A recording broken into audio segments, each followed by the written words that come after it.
Bonjour à tous. Aujourd'hui, je vais vous parler du bail commercial en loueur meublé non professionnel. Alors, qu'est-ce que c'est qu'un bail commercial dans ce cadre-là?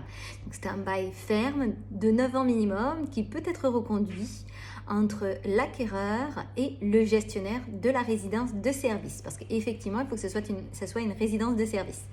Alors, l'attrait de ce type d'investissement, c'est que vous avez une garantie de loyer pendant 9 ans. C'est-à-dire que pendant 9 ans, vous n'allez vous occuper de rien. Le rêve.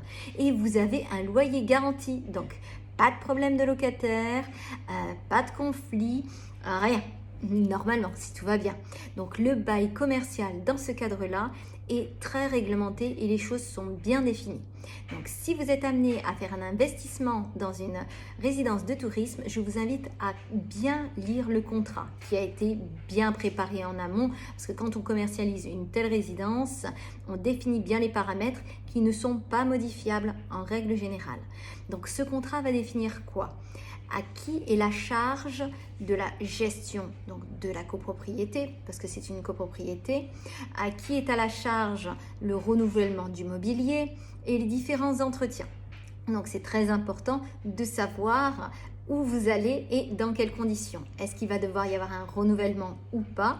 Donc ce sont ces paramètres qui sont définis. Il y a aussi les paramètres du loyer, donc la façon dont il est revalorisé tous les ans, tous les 3 ans. Donc ce sont des choses aussi qui sont intéressantes à savoir que vous ne pouvez pas casser votre contrat en cours de contrat, sauf conditions très particulières.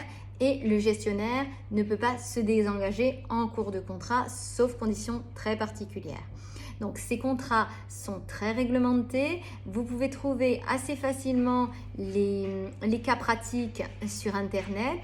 L'attrait de ce type d'investissement, c'est vraiment de pouvoir déjà se défiscaliser d'une manière assez importante et surtout, n'avoir à s'occuper de rien et connaître sa rentabilité sur les années à venir. Donc, voir si l'investissement est vraiment intéressant ou pas.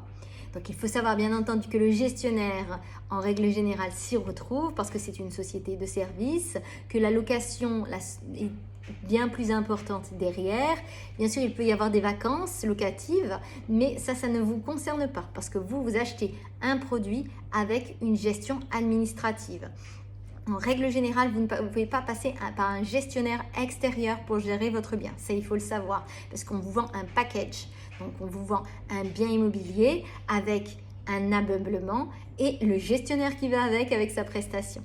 Donc, j'espère que cette vidéo vous a éclairé sur ce qu'était le bail commercial en loueur meublé professionnel. À très bientôt pour une prochaine vidéo.